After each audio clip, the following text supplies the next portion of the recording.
Wow. Well, thank you very much, North Carolina. You are a special group of people.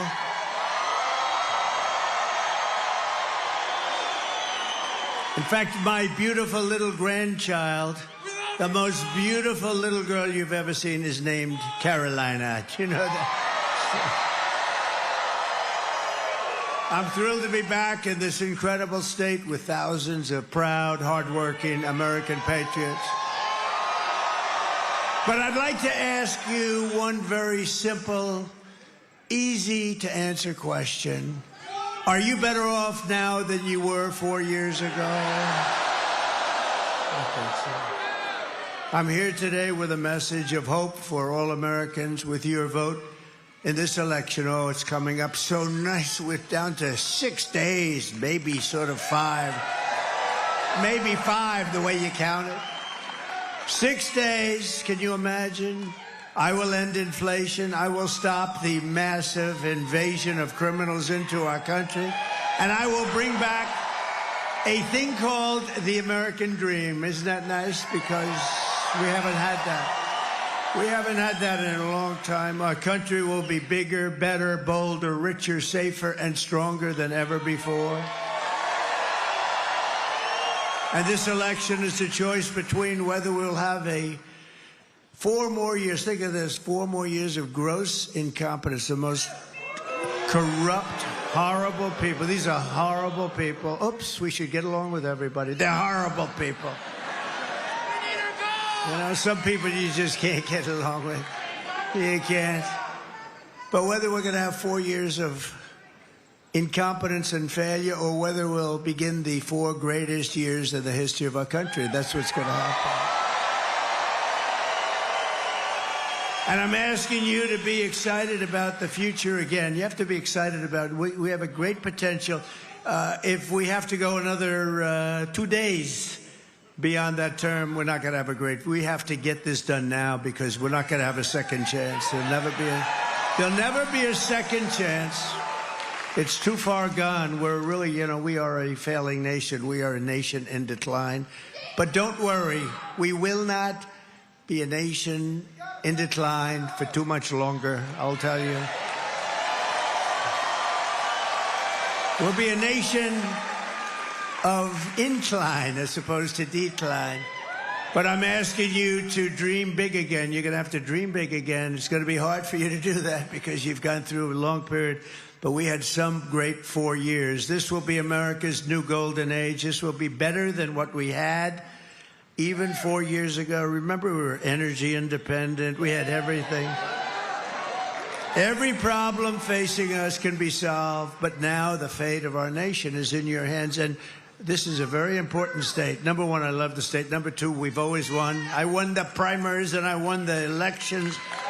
And I didn't have to worry about it.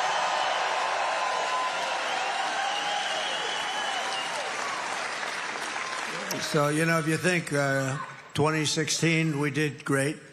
2020, we did much better, actually. You know, they say, oh, he's a conspiracy theorist. We only got about, what, 12 million more votes, right? But this is the best of all. This is more enthusiasm than there was for even 2016 or 2020. This is the best. Nobody's ever seen it.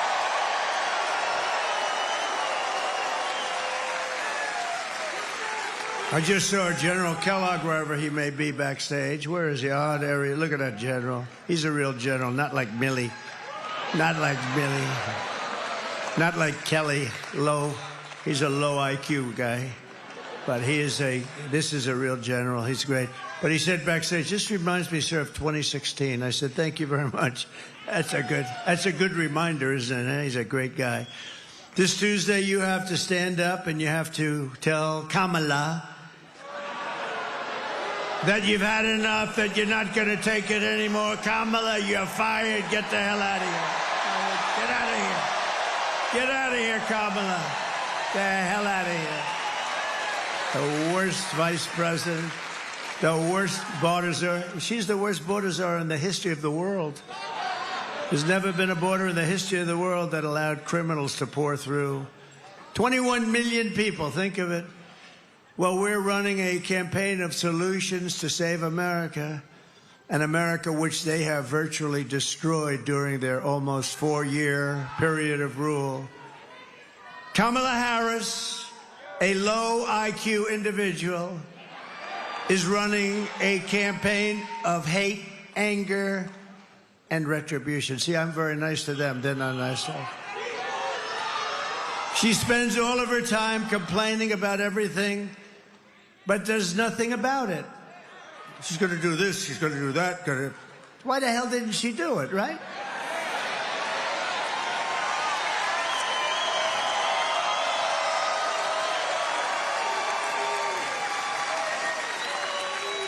So now she's talking about what she's going to do on the border.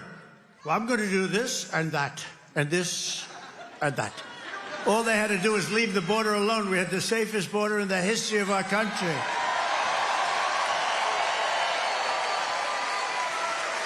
In fact, to prove it, put up my chart, the favorite chart. I love that chart. I love that chart. That was the day I left office. We had the lowest number ever. The day I left office was where the red arrow is on the bottom. And then it became like an Elon Musk rocket ship, right? Look at that. Look what happens to it. Right after that, it went to hell. They let it go to hell. We had remain in Mexico. You couldn't come into our country. You had to remain. You think that was easy to get from Mexico? I had to be very threatening. I always said, you're not going to do it? No, sir, we're not. Why would we do that? I said, because if you don't do it, I'm going to put a 100% tariff on your cars coming in. Sir. Took me about 1 minute. They went from, we will absolutely not do that, sir. Why would we do a thing like that? Remain in Mexico. They have to remain in your country. I said, no. I tell you why. You know why? They went from that to say, sir, we would be delighted to do whatever you'd like, whatever you. Now I said, we're going to put a 100% tariff on your cars if you don't do it. So they said, we'd love to have our people we would love to have MS-13 gang members, criminals, people from mental institutions stay in our country. It would be our great honor, sir. It was really amazing. It took less than a minute. Or what she's going to do about inflation. I'm going to do things about. She caused the inflation by screwing up my energy policies. She caused the inflation and spending way too much money on the Green New scam. She caused it. But why didn't she do something about it, right? Or what she's going to do to get the economy going. We're going to do this and that. Oh, by the way, her plans are the plans of a simpleton. They're not going to work. We'll be in a depression like 1929. What we're going to do to get the economy. But why didn't she do it? Why didn't she do all these things? She's saying, we're going to do this. She's trying to disassociate herself from Sleepy Joe Biden.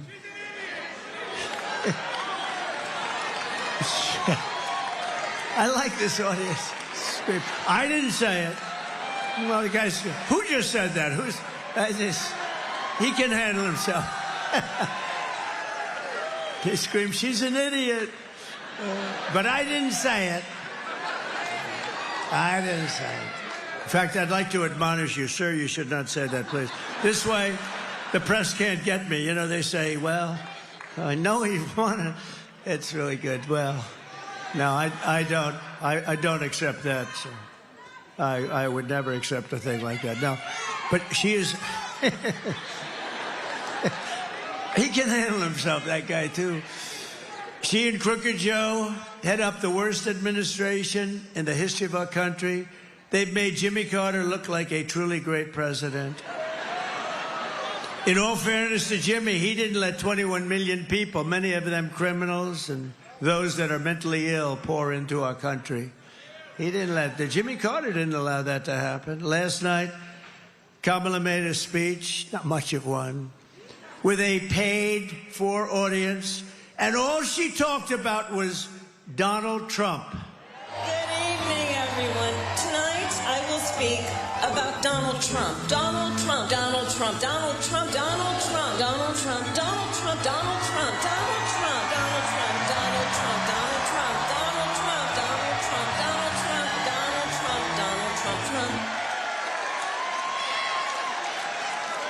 Do you believe it?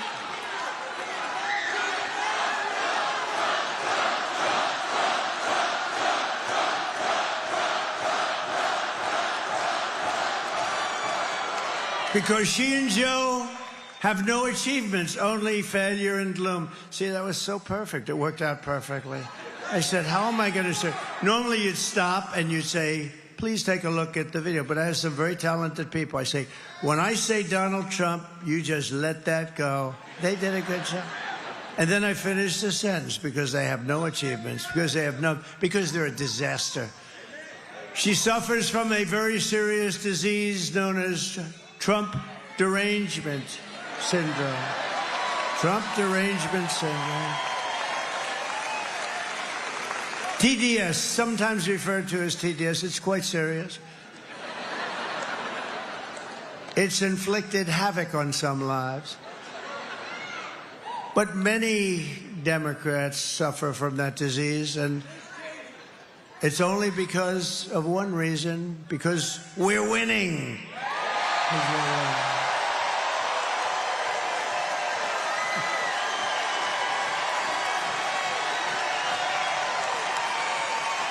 This week, Kamala has been comparing her political opponents to the most evil mass murderers in history. And now, speaking on a call for her campaign last night, Joe Biden finally said what he and Kamala really think of our supporters. He called them garbage. And they mean it, even though, without question, my supporters are far higher quality than Crooked Joe or Lion Kamala. My response to Joe and Kamala is very simple. You can't lead America if you don't love Americans. You just can't. And you can't be president if you hate the American people. And there's a lot of hatred there. Kamala Harris is not fit to be president of the United States. She doesn't have the intellect, the stamina, or that special quality that real leaders must have to lead. We know what that is. It's a special quality. Joe Biden's comments were the direct result of Kamala's and Tim Walz, you know? You know who that is? His decision to portray everyone who isn't voting for them as evil or subhuman. You're not subhuman. I'm looking at you. You are not subhuman. And we know it's what they believe, because look how they've treated you. They've treated you like garbage, frankly. They've treated you like garbage.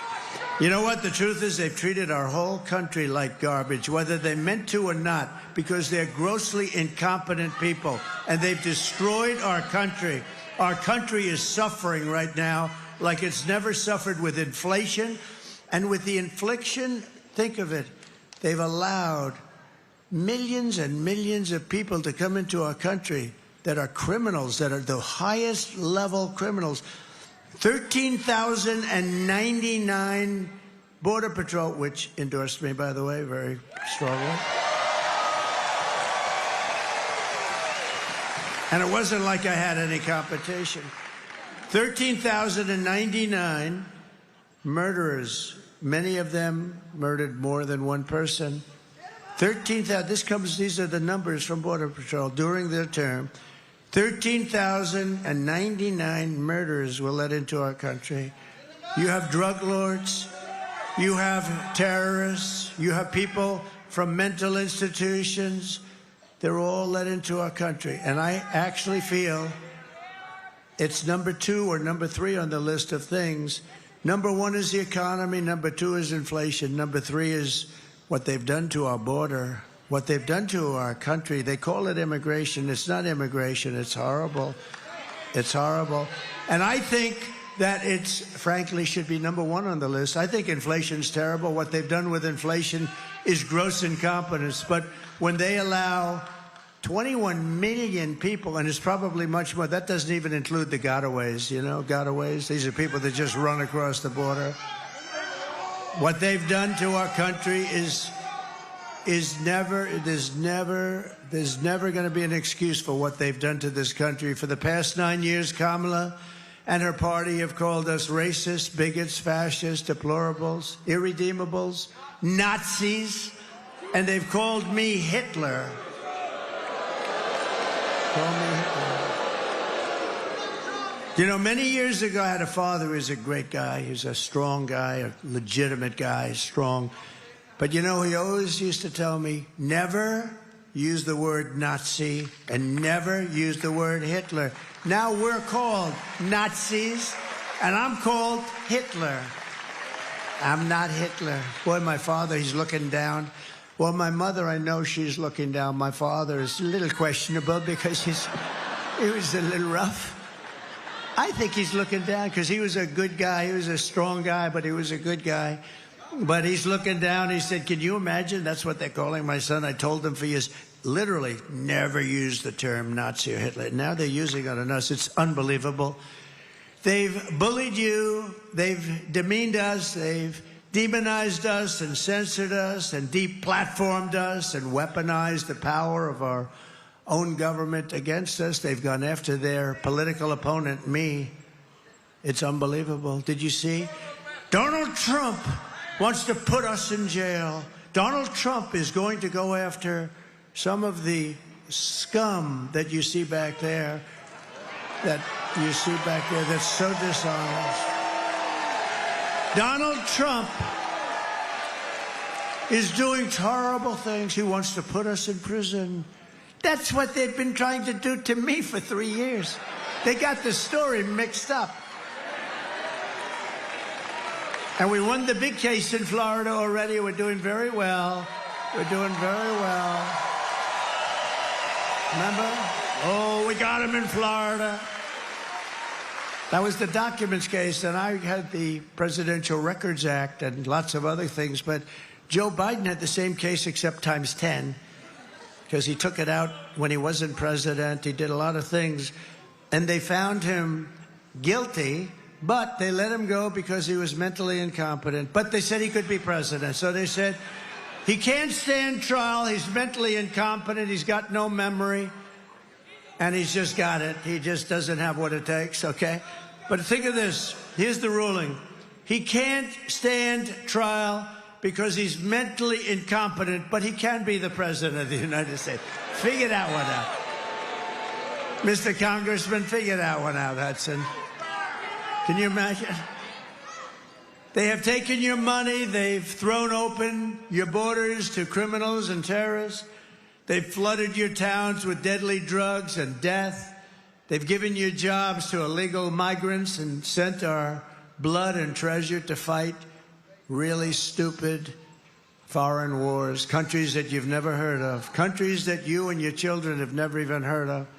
This Tuesday is your chance to stand up and declare that you are not going to take it anymore. You're not going to take it.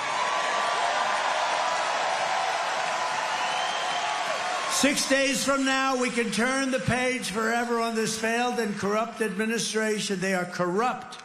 They're failed and they're corrupt. They're the worst administration. Joe Biden is the worst president in the history of our country.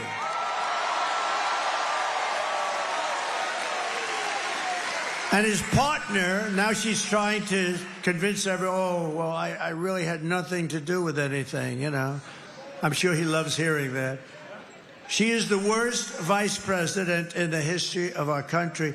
By the way, if you go back a few months, everybody was saying she's the worst vice president. She's incompetent. She's a dope. She's everything you can imagine. All of a sudden, they decided they better get politically correct, okay? And they chose her over 12 people that are far more competent. We can declare once and for all that we are done with their hatred. We are done with their hysteria. We are done with their hoaxing, lying, cheating, scheming, plundering, and stealing.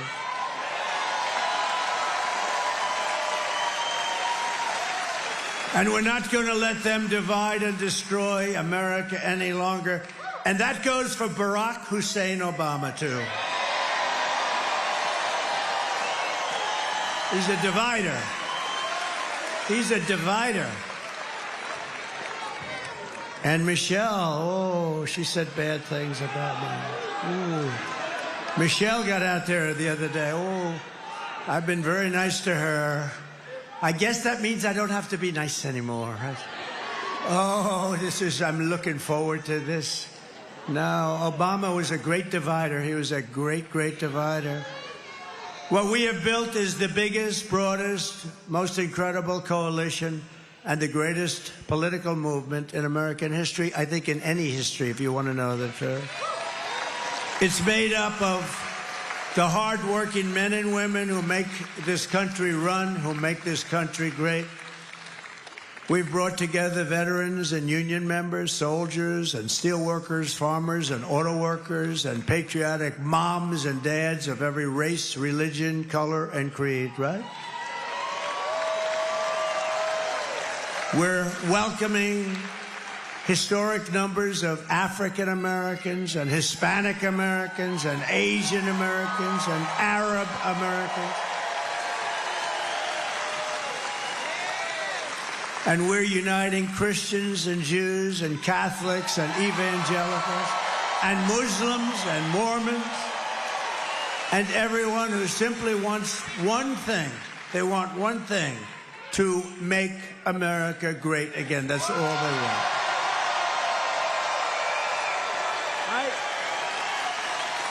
Our campaign has been endorsed by the 400,000 members of the Fraternal Order of Police. And I don't believe there's a police organization in America that hasn't endorsed us. And I don't believe there's even a single policeman or policewoman, a cop. That's another thing. My father always used to say, never call them cops. That's disrespectful. I don't know. I think, look, I'm going with my father. So we're going to say policeman or policewoman. Never call them cops. That's disrespectful, son. I don't know. Makes sense? If my father said it, I do it. But think of that. I don't think a single policeman or policewoman has endorsed her. She was a leader of defund the police. That's hard to get an endorsement. Yes, I was in charge of defunding the police for 10 years. I'd love to have your endorsement. But then we had the Border Patrol agents who are so incredible. For 4 years, they haven't called her. She hasn't called. Think of this. 4 years. I said, has she ever called? Has Biden ever called? Sleepy Joe? No. I said, you don't mean... No, you mean maybe they haven't called you, but have they called you? We had the top 10 leaders up. They gave me the best endorsement you've ever heard. And the worst statement about her, they said she's grossly incompetent. And then she's supposed to be running. I don't believe, they say it's like a close race. I can't believe it's a close race. Not that I just can't believe it. But I said, did she ever call you? No, sir. Never once. I said, you mean in almost 4 years? No, she never called, sir. Never once. Nobody. She never called anybody. She was in charge of the border, whether you call her borders or she doesn't want that name anymore because it was so bad. She did such a bad job. But she was in charge of the border. Think of this. And she never called Border Patrol one time in 4 years. By the rank and file membership of the Teamsters who endorsed us, I will tell you the Teamsters, we got 62% or something. And I got the endorsement. Oh, what a beautiful endorsement, because I love brilliant people. We don't have too many of them. We have to protect our brilliant people. There aren't too many of them. There aren't too many of them, period. But a certain guy that took a rocket that's 22 stories tall and came back down, and those thrusters went off, and I said, oh, no, it's going to crash into the gantry. It's going to crash. It's going to be terrible. But it didn't. It came down, and it was just about ready, and then the fire blew out of the bottom on the left side, and it moved it over, and then it came here, and it came down, and those two big arms grabbed it like you grab your baby. Like you grab your baby, right? Elon Musk gave us a great endorsement. And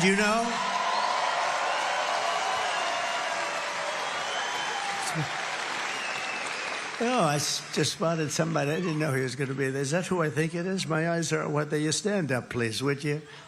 Huh? Yes. How are you? Huh?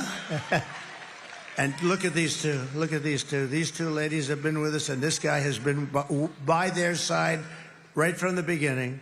In fact, they take the place oftentimes of some of our front row Joes. So very successful people. Thank you very much. Appreciate it. But Elon gave us an endorsement that was beautiful. He said, it's the most important election we've ever had. If Trump doesn't win, and he doesn't, you know, he wants to he's a very straight shooter. If Trump doesn't win, he said, we don't have a country anymore. We're not going to have a country. And that was amazing, actually. And you know where he is right now? He's campaigning for me in Pennsylvania. Can you imagine?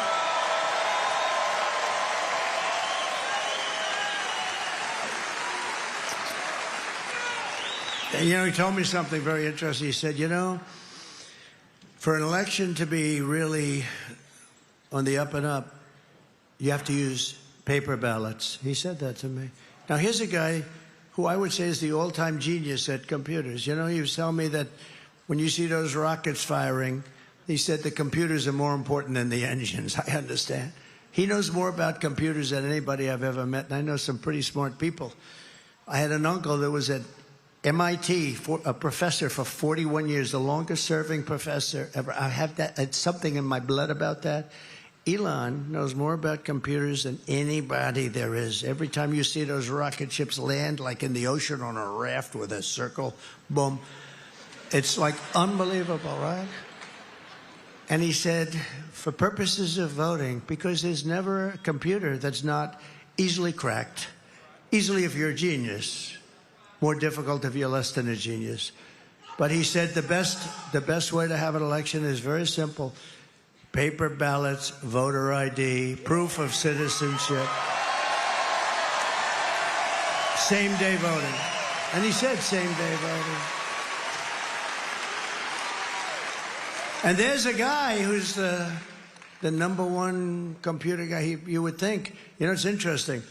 Paper ballots would cost 8% of what you have. Now I'm hearing all sorts of stories. We're not going to have the result by Tuesday night. We spend all this money on computers. If you go back to paper ballots, and it's watermarked. You know, paper is now very sophisticated, believe it or not. It's all watermarked. You can't play around with it. They can check it immediately. It's all, like, identified. But paper ballots, so think of it. 8%. It would cost 8% of what the machines cost. Now, they hate when I talk about this, but I just want to see one thing. I don't care whether it's machines or whatever's going to be the best, but if paper's the best, paper, one-day voting. You know why? Because we don't want the air conditioning to be fixed. Oh, excuse me, you'll have to move those ballots in that room. We're going to fix the air conditioning. Oh, where are we going to move them? Well, let's move them out of the place for a little while. We'll move them back next week. Oh, where are they? There were 14 boxes. Now there's 6. What happened to the rest of them? You know, no. One-day voting. You have one-day voting. We used to have one-day voting. By the way, France went back to paper. France had 39 million people. They had voter ID. They had proof of citizenship. That's all. They didn't have mail-in. You know, mail it. How about California? They mail out about 38 million ballots. 38. It's like you're throwing them off a building. 38 million, and then they get sent back somewhere. Nobody knows where. And then they always announce that the Republicans are about 5 million short, without fail. Because I believe that if we had an honest election, if God came down from on high, and God said, I will be the voting tabulator for the day, I believe I would win California because I do great with the Hispanics.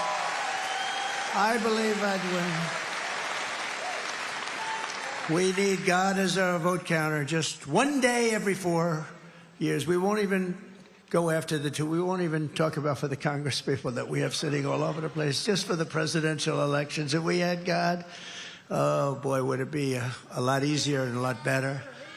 The other thing we need is we need an honest and respected press. We don't have that.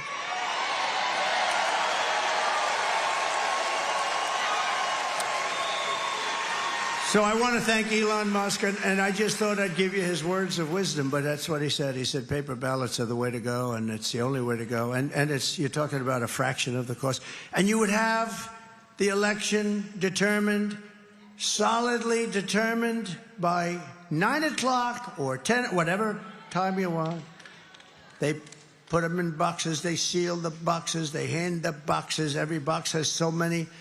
I mean, you would have an accurate count by 9 o'clock, 10 o'clock, or 11 o'clock, whichever hour you chose. And they had that in France. It ended at 10 o'clock. The vote was broadcast. Nobody said, oh, I won or I didn't. It was, everyone went home. They had a winner and they had a loser. Everybody went home. It's a shame.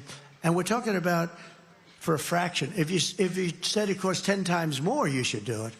But it costs only about 8% of what they spend for machines that send these results to who knows where. Very, very unfortunate. Very unfortunate. You know, last time we got more votes than any sitting president in the history of our country. But we lost, they say.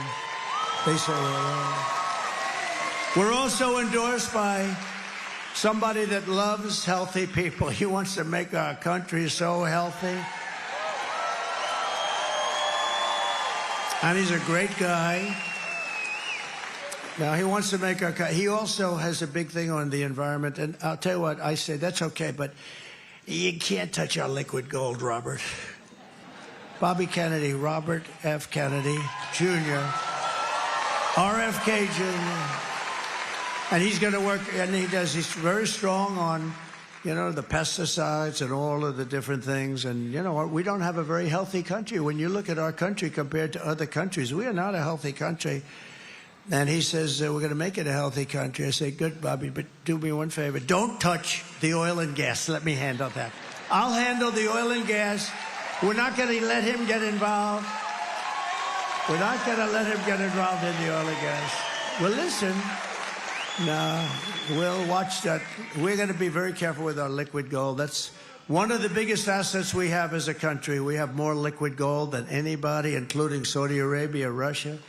Tulsi Gabbard came in, highly respected, a woman of great common sense.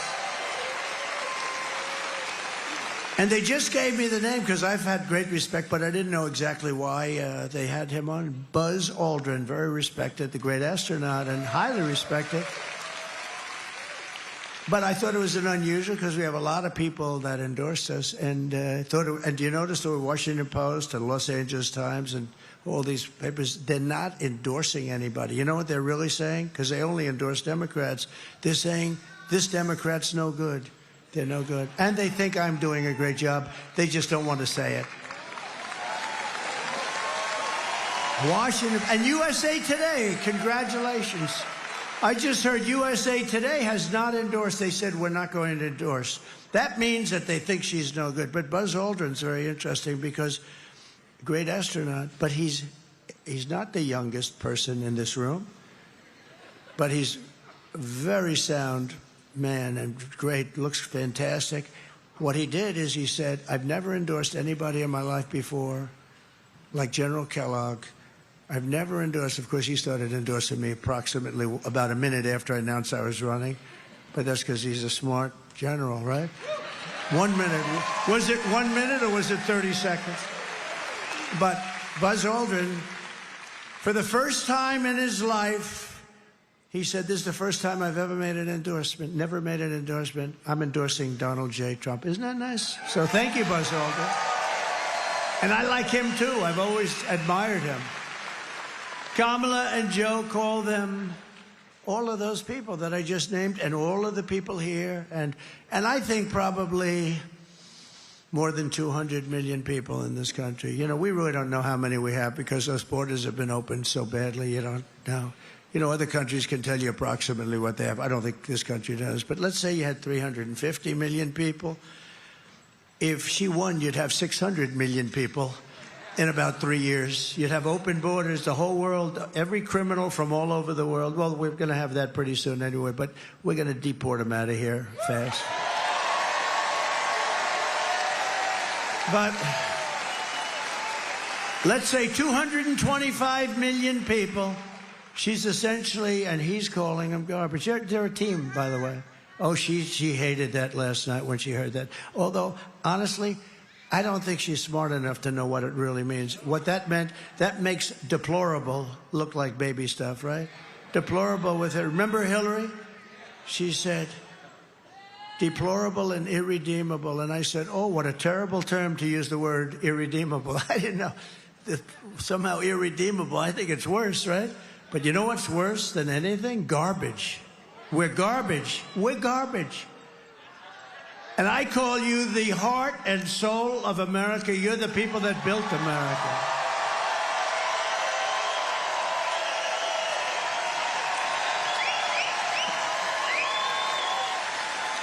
And together on November 5th, we're going to bring our country back to levels of greatness never seen before.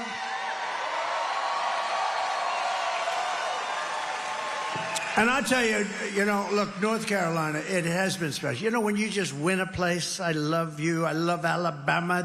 In Alabama, I win by 48 points. Even you haven't caught us on that.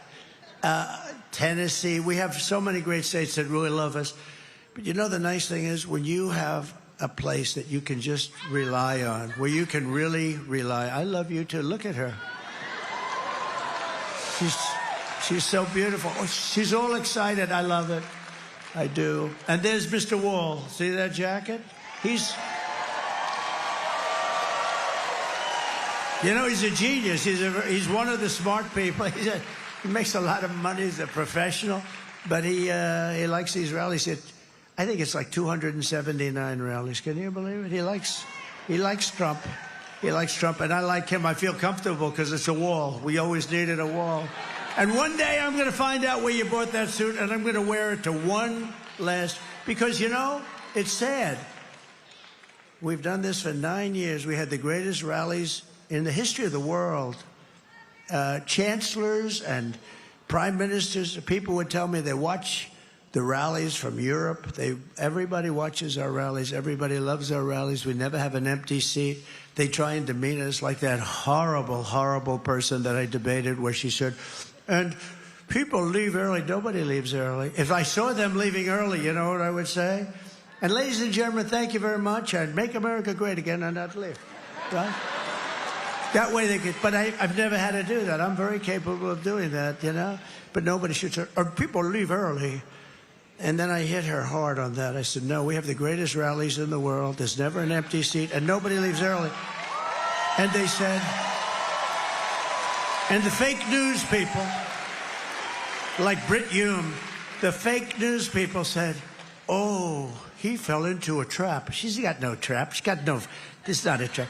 When somebody says something, you have, and it's wrong, you like to say, no, that's not, it takes about 5 seconds, and you want to put it on the record that they're wrong.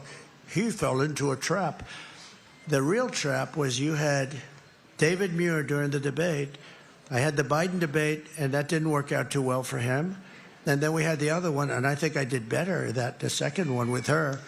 You know, she talked about the grass. What are you going to do about the economy? Well, I grew up in an area where I had a grass yard. I actually think in a certain way Biden was better than her, okay? But you know, you had David Muir, and I said... crime is soaring all over our nation. The migrants are pouring in. And he said, and he stops me. Crime is not soaring. Crime is going down, because he believed the FBI statistics, which were a fraud. And then it came out the following day that crime was, in fact, soaring at levels that nobody had ever seen before. They didn't include certain cities. I won't mention the cities because I have a lot of friends in those cities. But they didn't include certain cities for their statistical review. What a shame. What a shame. We need great FBI. The people in the FBI are so incredible, too. I'll bet you if they took a poll in the FBI, I think I'd be at 97, 98%. I really believe it, you know? I think I'd be. But they have some people that just don't want to do it. Don't want to do their job properly. It's a shame. We have a lot of things we're going to correct in this country. We have to correct them because we need honesty. We just need some basic truth. But David Muir, so this guy David Muir, you know, pretty boy, he goes, that's stuff. I don't think he's that good looking anymore. Time does that. Time does that. No, but that's terrible. He interrupted me like, what, 11 times or something, right? Every time I said something, that's not so. And then he had a woman who I never heard of. Don't know her name, don't want to know her name. She's not very good at what she does either. But when he didn't interrupt me, she did. And if you look, I was right about just about Mr. Congressman. I think just about everything. I was right about just about everything. He said, Trump was right about everything. How about the hat? Trump was right about everything. Trump was right about everything.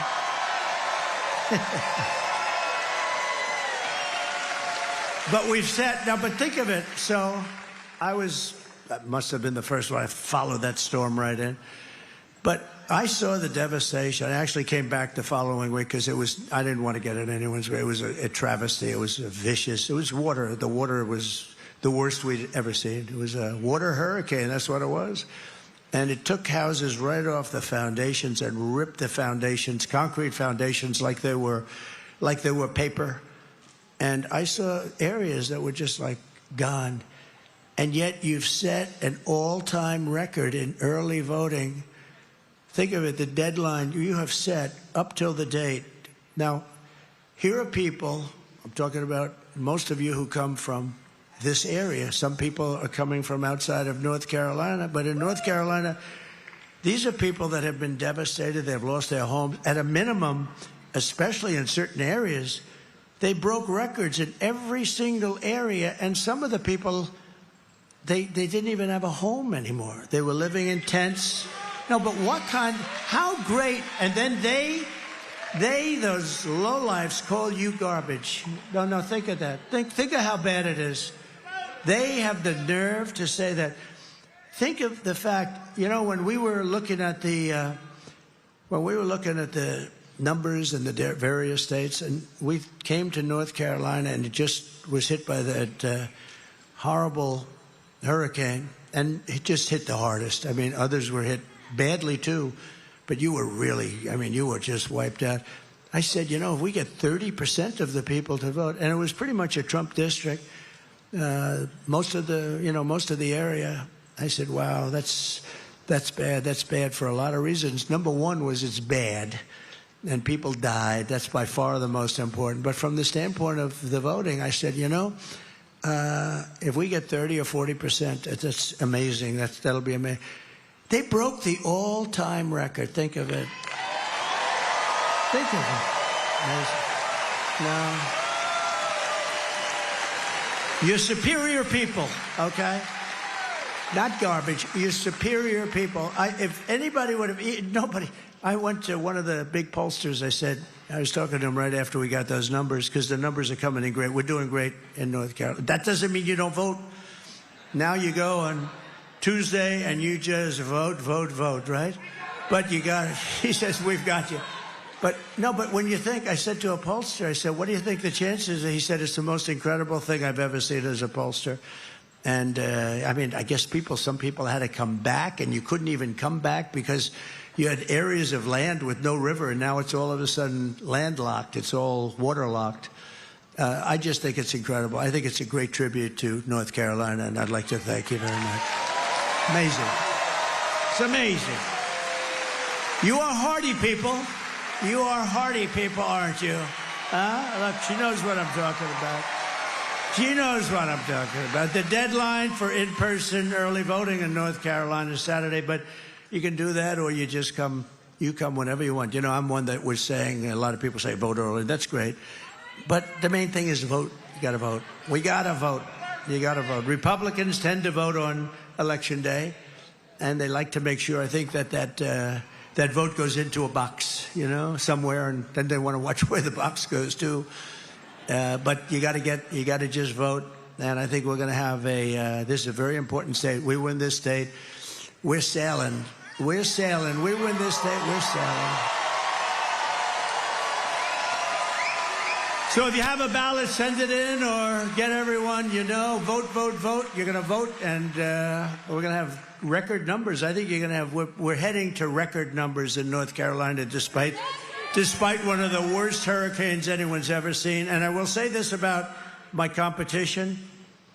They did a horrible job of rescue and help. One of the worst. And I don't even believe it was because it was largely a Republican area. I think they did it because they're incompetent, okay? They did a horrible job, one of the worst jobs since Katrina, but some people say it was a worse job. Nobody's even showing up. You don't even see. And then you learn that they've spent almost $1 billion and they don't have any money for North Carolina because, or Georgia, or a lot of the other states, Florida, Tennessee, South Carolina. I mean, think of it. Georgia got hit. Georgia got hit so hard. But then you find out, and then you listen, and you find out that they don't have any money. FEMA, because they spent their money. FEMA spent money on bringing illegal aliens into our country. I'll tell you something. First of all, it's going to take a while anyway. They should be there. You know, there's nobody even sees anybody from the federal government. You know who's done a good job? Franklin Graham. He's in here. He's in here.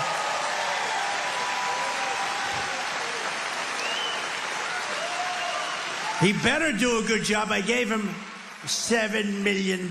He better. I'm only kidding. I'm only kidding. No, we gave him a lot because he does the best. He does a great job, and they have some others that do a great job. But we gave him a lot of money, raised a lot of money for him, and he is always, every time I have, because I've seen a lot of tornadoes and hurricanes and horrible storms, and every time I get there, he's always there with his crew of volunteers. It's pretty amazing, actually. Franklin Graham, he does a great job. Got good genes. He's got very good genes. My father used to take me to Yankee Stadium to watch Billy Graham fill up Yankee Stadium. He filled it up like it was nothing. And my father liked going to see Billy Graham. With your help, 6 days from now, we're going to defeat Kamala Harris, and we're going to win back that beautiful, beautiful White House. We're going to win it back. Kamala Harris cast the deciding votes that launched the worst inflation in the history of our country.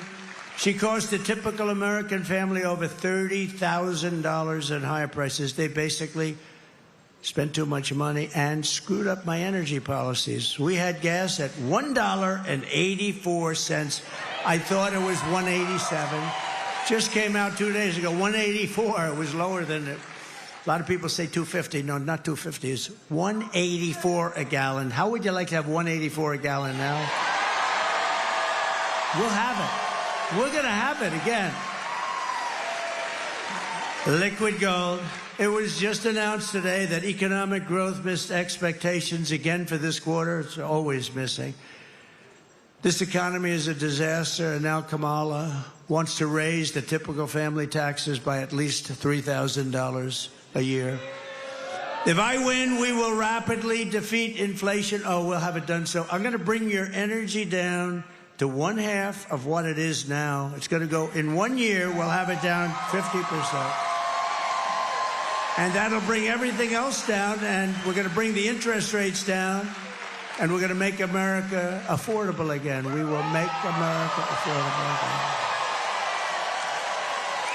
Because we have this huge spike that took place over 3 years, massive spike. Nobody's ever seen anything like it. And none of that's come down. Bacon hasn't come down. Apples haven't come down. Lettuce, nothing's come down. People so often, they talk about groceries. They haven't come down. I will massively cut taxes for workers and small businesses. And we will have a very special kind of a thing happen. No tax on tips, no tax on overtime, and no tax on Social Security benefits for our seniors.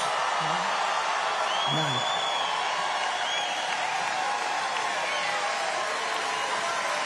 Thank you.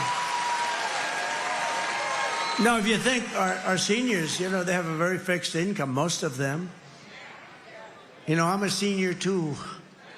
Somebody would say, oh, he's doing that, he has a conflict of interest. These fakers back here, they'll say, he has a conflict of interest, he's a senior. He's given himself a big tax break. No, we're not gonna let that happen. But the seniors, a lot of seniors have a fixed income, and their Social Security, I mean, it's what's happened to all of the other things, and this will get you back to even, pretty much even, I think, by doing it. And I will support a tax credit for family caregivers who take care of their parent or loved ones.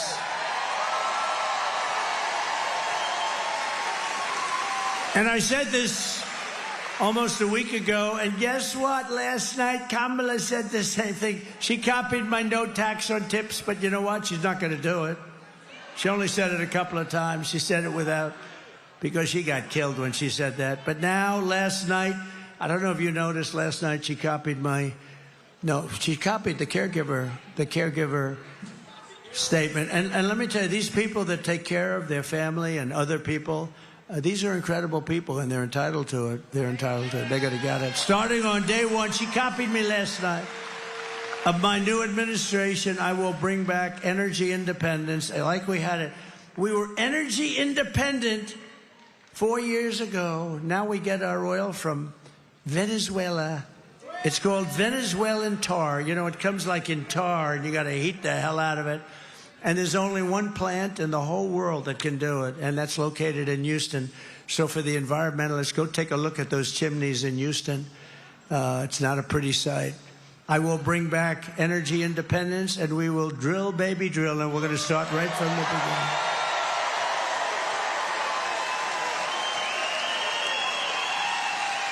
And to get back our millions of jobs that have been lost, we will give our companies the lowest taxes, the lowest energy costs, the lowest regulatory burdens, and free access to the best and biggest market on the planet. That's us. But we're not going to have that good market anymore if we don't stop it right now, because we're losing it. But only for those companies that make their product here in the USA and hire American workers for the job. And if these companies don't make their products here, then they will be paying a stiff tariff when they send their products into the United States for the privilege of competing with our workers and our now protected companies. They're gonna pay a stiff price. They're gonna pay a stiff price. So we're gonna protect. We have to protect, because they take our companies, they move them into Mexico, and it's pretty incredible. And you heard that I knocked out the biggest auto plant anywhere in the world. I just knocked it out. I did it without even being president. I told them they were building in Mexico, China, the largest auto plant anywhere in the world, and they were going to send those cars into us, and they were going to destroy Detroit.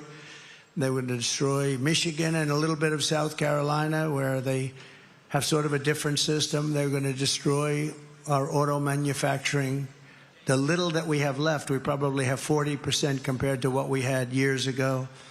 And they were going to destroy, they were going to build the biggest auto plant in the world, and I heard about it through a man that was building the plant, the best in the world. He builds all the plants. I said, I want to see a plant. He said, you'll have to go to Mexico. I said, I don't want to go. I want to see one here. He said, we don't really build them here anymore. We build them in other places, but we build a lot. And Mexico's a real threat. Don't kid yourself. What they're doing in Mexico.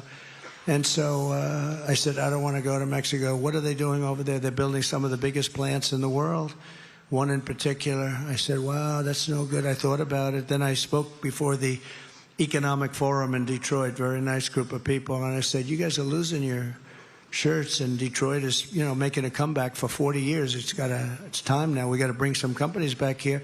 And I didn't like what I heard, because when they make millions of cars out of something where you literally press a button and it makes cars, when that happens, that's no good for us, because they're going to just flood the market and destroy everything that we have in Michigan and Detroit. And some, where you have it, some, you do big parts business, very big parts business here.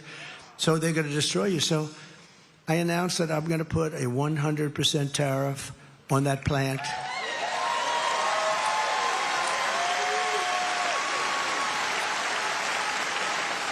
And I saw the man about 2 weeks ago. He was in the audience, the man that builds the plants. And I said, John, could I talk to you for a second? I pull him aside. How's that big plant coming in Mexico? Sir, they've decided not to build. They think you're going to become president, and they'll lose their shit. They're not building the plant. They're not building it, huh? Look at Emmer. Emmer likes that. Now, can you imagine that? They're not building the plant. They're not going to build the plant. And that's the way it's going to be. It's going to be real simple. And you know what? If they built the plant in this country, I'm okay with it. They can build it. They don't have any tariff to pay. They have no tariff to pay. It's very simple. And, you know, some of the deals made with these politicians, they were either really stupid or crooked as hell. Because this could have been done. And I've done it. You know, I took in hundreds of billions of dollars from China. Hundreds of billions of dollars. They've never paid anything. They never gave one president 10 cents. I took hundreds of billions, and from other countries, and we were just getting started. Anyway, we'll also pass what's known as the Trump Reciprocal Trade Act. That means if China or any other country charges us 100 or 200% tariff or tax, then we will charge them 100 or 200% tariff or tax in return. It's an eye for an eye. And I will never apologize for defending America. I will protect our workers. I will protect our jobs. I will protect our borders. I will protect our families. And I will protect the birthright of our children to live in the richest and most powerful nation on the face of the earth.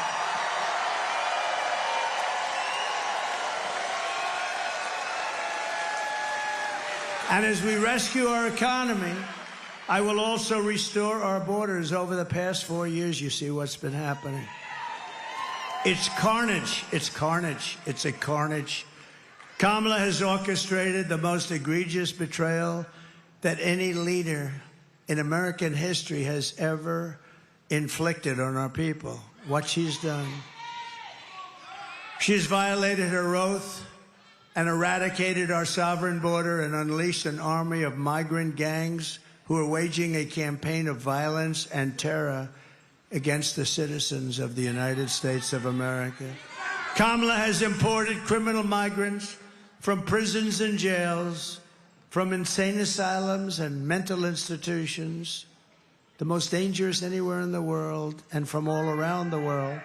From Venezuela to Congo, the Congo in Africa, they're sending us large numbers of prisoners from the Congo in Africa. Congratulations. Welcome to the United States. They're coming from the Middle East. They're coming from all over. They're coming from Europe. They're coming from Asia. And a lot are coming from South America, but not all. They're coming from all over the world. They're emptying their prisons into the United States. They're emptying their mental institutions into the United States. They're going to be empty very soon. And you know what's happened to their crime rates in places like Venezuela? Whoa, way down. They've taken their street gangs and they brought them into the United States. And they said, if you ever come back, you will die. We're going to kill you. That's what they tell them. So these are including savage criminals who assault, rape, and murder our women, our girls. What they do to our families is outrageous. And my people told me, please, please don't say you're going to protect women. Women don't want you to say that. I said, really? Why? This is my geniuses. These are the people we pay all this money to give you political advice. I said, why? Women don't want to be protected, sir. I said, really? I don't think so. They want to be attacked by MS-13. Is that what they want? They want MS-13 to go in and knock their door down and do bad things? No, I don't think so. I think women, I'm going to protect the women, I'm going to protect the children, and I'm going to protect the men. I'm going to protect everybody from these animals that have been unleashed into our country and from foreign powers. Look, I mean, is there any woman in the audience, please, that does not seek protection? Please raise your hand. Is there any woman in the audience that wants to be protected?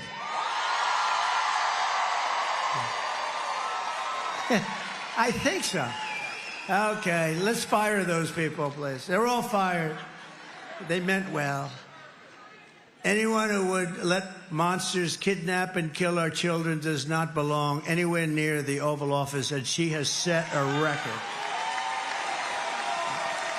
And today I want you to hear something that's very disturbing. Everybody, I just came out, just was done. Everybody that's heard it, I've seen tough people, very tough men, literally crying watching, and we just put it out just now. But I want you to hear it directly from a mother whose world has been shattered by the open borders insanity of Kamala Harris. Please. Sunday night, I asked her to not stay up super late because of her coming to work with me in the morning to do her summer school. She said, okay. I told her good night and I love you. I went to bed, not realizing that that was going to be the last time I saw her. We're best friends. Yeah. We're going to shake it again. I woke up to notice she wasn't in her bed. I'm in my heart trying not to lose my mind because I don't know where she is. I finally remembered her phone had a location on, and her phone was pinging just 2 minutes down the road, right behind the skate park. I start driving to the direction the phone was being pinged at, and I see a couple cop cars with lights on. I see yellow tape. And immediately my heart drops and sinks to the bottom of my stomach. My daughter's hands and ankles were both bound. She was strangled to death, left with no pants. And I know in my heart, she fought incredibly hard. She was not going down without a fight. We begin with two men we're learning are charged with capital murder tonight, accused of killing a 12-year-old girl. Police say these men strangled her before dumping her into that creek. Both men were in the country illegally. Apprehended, then released by Border Patrol less than 3 weeks before Jocelyn's death. The men accused of killing Jocelyn Nungare are affiliated with the gang known for brutal violence. Kamala Harris was in charge of immigration and our borders. If we had better border policies and not open borders and not these catch and release policies, I truly believe this all could have been prevented.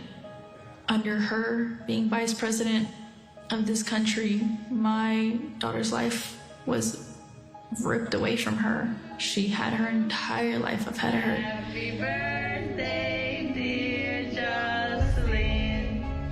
My daughter is 6 feet in the ground based off of policies that she allowed to keep. Kamala Harris did have one job, and she not only failed, not me, she failed my daughter. She failed Jocelyn. You know, she was only 12. President Trump reached out, gave me his sincerest condolences as not a former president, but just as a father, someone who cares. I believe Donald Trump needs to be back in office. I can at least know that my next child will be safe in this country.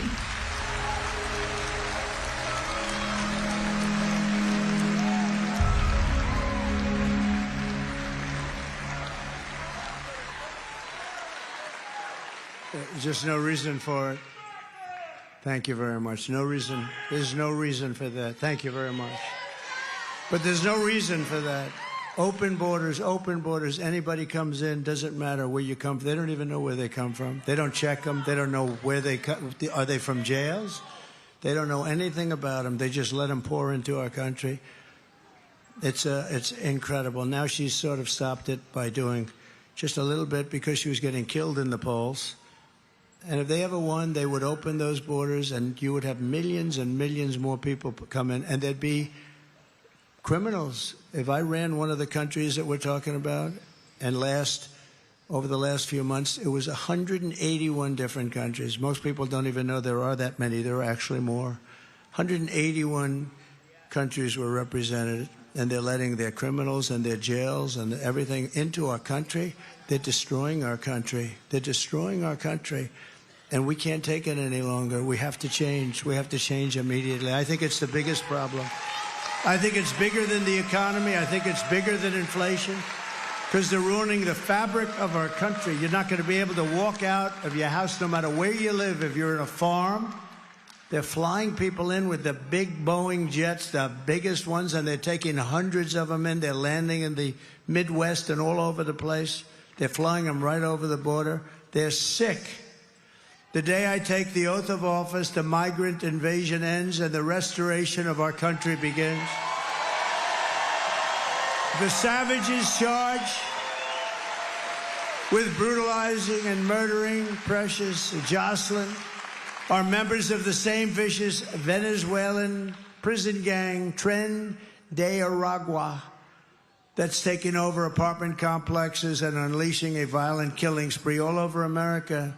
You've read about them in Colorado, Aurora, Colorado. They've taken over complexes. They've taken them away from landlords. They've told people to get out.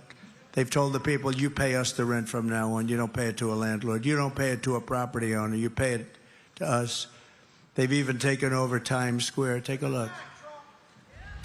Open borders, deadly consequences. Border crisis. Record high crossings are putting a strain on cities across America. It is a full-blown invasion. Armed Venezuelan gang members storming an apartment complex in Aurora, Colorado. When people talk about migrant crime, this is what they're talking about. San Antonio, Texas, just one of the latest cities to have apartment complexes taken over by members of the Venezuelan gang. Biden and Harris had created a program to bring them in under humanitarian parole. I am in favor of saying that we're not going to treat people who are undocumented across the border as criminals. More than 13,000 illegal immigrants convicted of murder have been released into the United States. My 20-year-old daughter, Kayla Hamilton, was murdered in her own room. Kayla's murderer was apprehended by Border Patrol crossing illegally into the U.S. Kayla's murderer had been improperly released into the United States. Abolish ICE. Yeah, we need to probably think about starting from scratch. More than a dozen people suspected of being Tren de Aragua gang members right here in San Antonio. The gang members had been terrorizing the apartment complex. New details in the murder of Laken Riley. The illegal immigrant suspect, who cops say committed the heinous murder, is a Venezuelan national. He was paroled and released into the country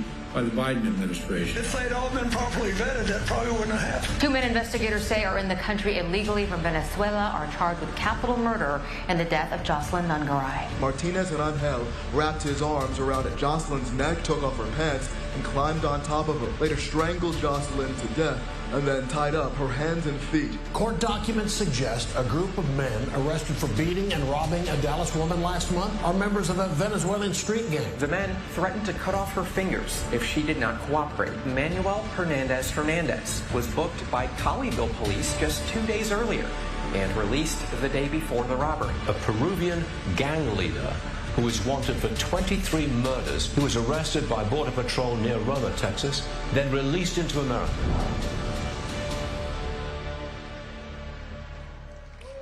This is what we have coming into our country. The United States is now an occupied country, but it will soon be an occupied country no longer. We will not let this happen.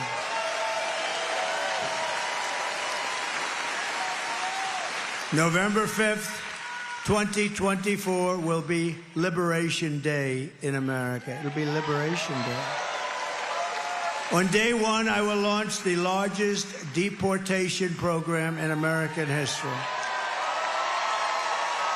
I will rescue every city and town that's been invaded and conquered, and we will put these vicious and bloodthirsty criminals in jail or kick them the hell out of our country. And to expedite removals of Tren de Aragua and MS-13 and all of these gangs that are now living happily in our country, I will invoke the Alien Enemies Act of 1798. Can you believe that? To target and dismantle every migrant criminal network operating on American soil. And if they come back into our country, it's an automatic 10 years in jail with no possibility of parole. And I'm hereby calling for the death penalty for any migrant that kills an American citizen or a law enforcement official.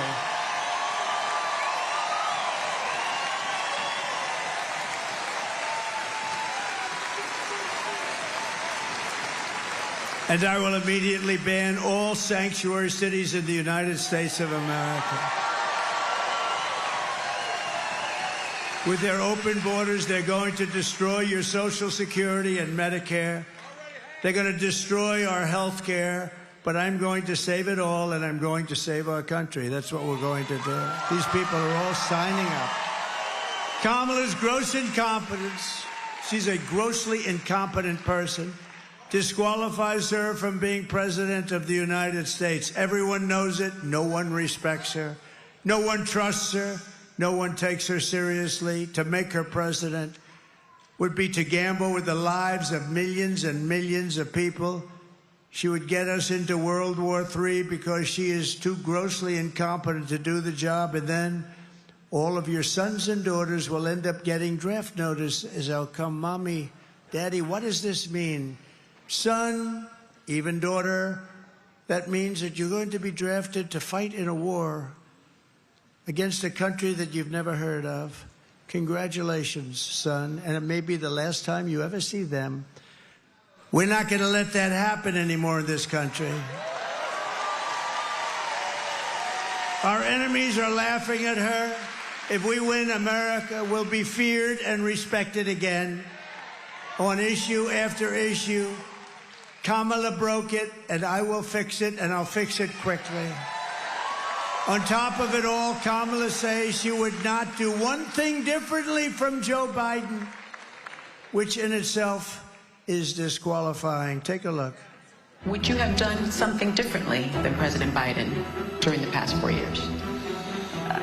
There is not a thing that comes to mind. I stood there on the tarmac watching you check your watch. The chaotic and deadly U.S. evacuation from Afghanistan stunned Americans and the world and cost the lives of 13 U.S. soldiers. Would you have done something differently? There is not a thing that comes to mind. More than 13,000 illegal immigrants convicted of murder have been caught at the border and then released into the United States. An Afghan national is in custody today after being accused of plotting an election day terrorist attack. The suspect entered the U.S. on a special immigrant visa. Gut-wrenching new details in the murder of Georgia nursing student Laken Riley. The illegal immigrant suspect, who cops say committed the heinous murder, is a Venezuelan national who crossed the unsecured southern border back in 2022. 2 men investigators say are in the country illegally from Venezuela are charged with capital murder in the death of Jocelyn Nungaray. A 5th illegal immigrant accused of attacking 2 New York City police officers over the weekend showed no remorse or regret. Would you have done something differently? There is not a thing that comes to mind. Only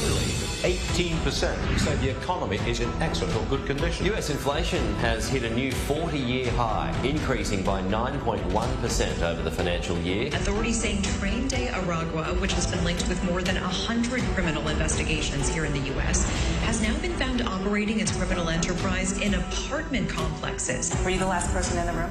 Yes.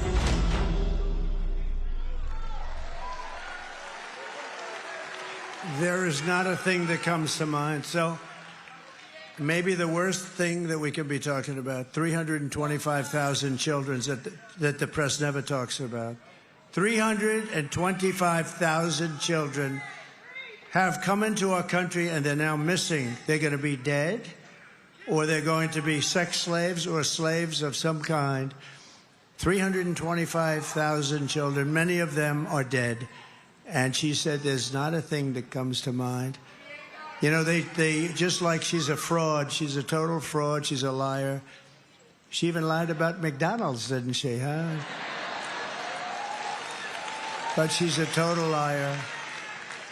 They lied about 818,000 jobs that they said we built up over the course of their wonderful management. It turned out to be a total fraud.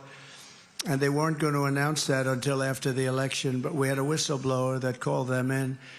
You remember that just a few months ago, they said 1,818,000 jobs were created, and they weren't. They're fake jobs. And they were going to release the correct information. They were going to do a little deletion, and they were going to release it right after the election, but they got caught. We can't let ourselves be duped by these people. These are criminal people as far as I'm concerned. We're thrilled to be joined by representatives, and they're great warriors, and they're friends of mine, and they fight side by side. Congressman Richard Hudson. Richard, thank you very much. Great job he's doing. One of the most powerful people in Washington, a great congressman, Tom Emmer.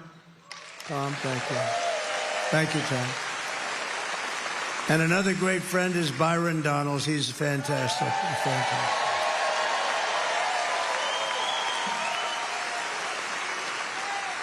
And you have a congressional candidate that I know is going to win. She's up in the polls. She's doing great. Lori Buckout.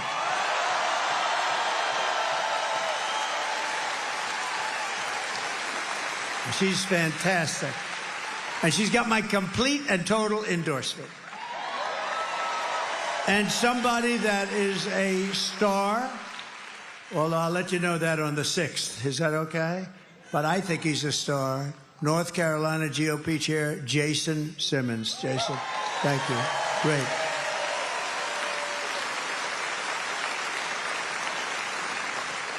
So I also want to say hello to Keith Kellogg, General Kellogg. He's one of our really great generals. Thank you very much. Thank you. Thank you, Keith. Been with me right from the beginning, right? From day one. And my son-in-law, Michael. Michael is a fantastic young guy. I have to introduce him. Thank you, Michael. Thank you very much. Thank you, Michael. I also want to send our prayers to everyone in North Carolina and other states still recovering from the hurricanes. If I win, we will get them and we will support you. You know, on January 20th, it's not too far away anymore. January 20th is when you take office. We'll have people here so much you will say, please, we got too many people. Get them out of here. We have too many people.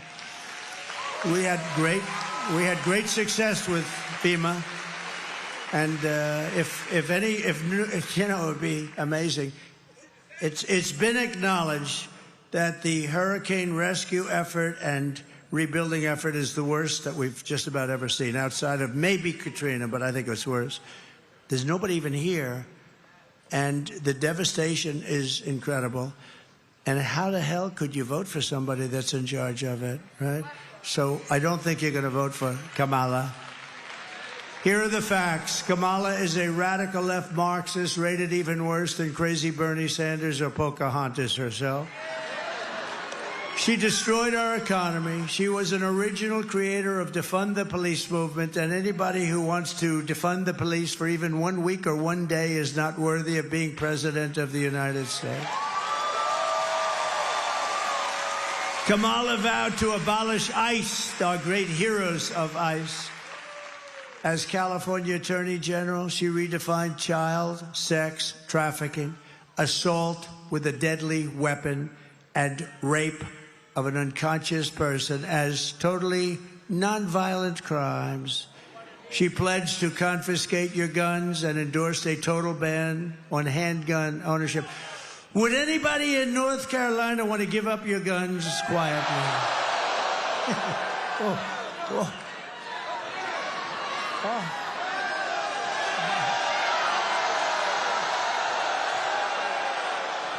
Oh, it could have had an impact on my hearing for the rest of my life.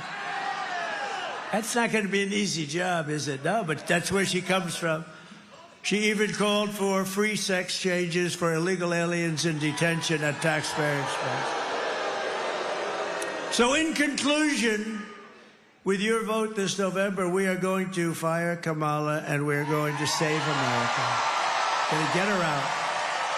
Going to get her out. Right? The man?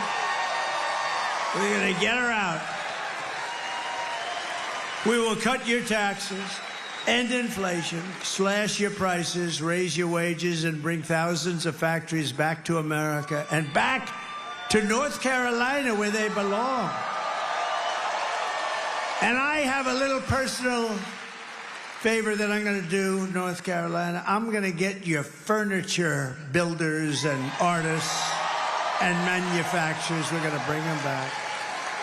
They left you for China. They're going to be coming back because this is where they want to be. I came down here so many times.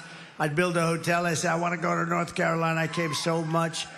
I'd say, no, I like the arm to be a little bit on that chair, a little bing, bing, bing, bing. These guys were so good. And now you have just a fraction of what you had. You're the best in the world. I'd buy from China, and then they'd sit in the chair. Then the chair would collapse, and I'd get sued. This is true. They'd sue me because the damn chair would break at a hotel. Mr. Jones would sit down. He's slightly overweight, like about 200 pounds. He'd sit in that chair, and the thing collapses. The next thing I know, sir, you've been sued by Mr. Jones of someplace. Now you built the greatest furniture in the world, and you're going to be doing it again. You're doing it a little bit, but you're going to be doing it again. We will build American, we will buy American, and we will hire American. I will end the war in Ukraine. It would have never started if I were president.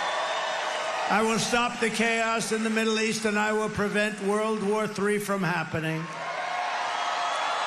I will crush violent crime and give our police the support, protection, resources, and respect that they so dearly deserve. We're going to take care of our police. We will strengthen and modernize our military. I rebuilt our military, and they gave a lot of it away to a place called Afghanistan in the most embarrassing moment of our country's life. We will build a missile defense shield massively. We are going to build the greatest, the biggest missile defense shield. A lot of it's going to be made right in the USA. It's all going to be made in the USA. It's going to be made right here, though, a lot of it. We will rebuild our cities, including our capital in Washington, D.C., which is horribly run, which is filthy dirty, with graffiti all over columns and lions and everything else. And we're going to take care of our capital. We're going to make it beautiful and safe. We're not going to have people being killed there, but we're going to make our cities beautiful, clean, safe again. We will teach our children to love our country, to honor our history, and to always respect our great American flag. And we will get critical race theory and transgender insanity out of our schools. And we will keep men out of women's sports, if that's okay. I will defend religious liberty. I will restore free speech. And I will defend the right to keep and bear arms, your Second Amendment. And I have everybody's endorsement, including the NRA, and always have had it. And it is under siege. Your Second Amendment is under siege.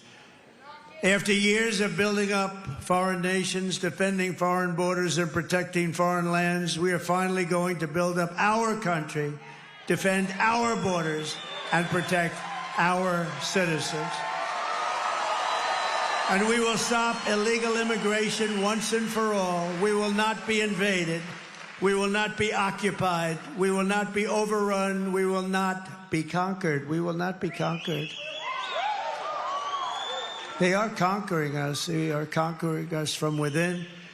We will be a free and proud nation. Once again, everyone will prosper. Every family will thrive. And every day will be filled with opportunity and hope, and will be filled also with a thing called the American dream, something you don't hear about so much anymore. But for that to happen, we must defeat Kamala Harris and stop her radical left agenda with a landslide that is too big to rig.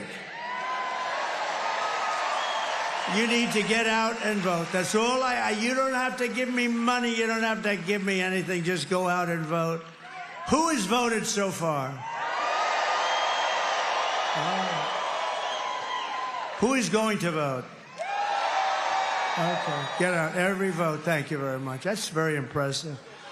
For the past 9 years, we have been fighting against the most sinister and corrupt forces on earth. With your vote this election, you can show them once and for all that this nation does not belong to them. This nation belongs to you.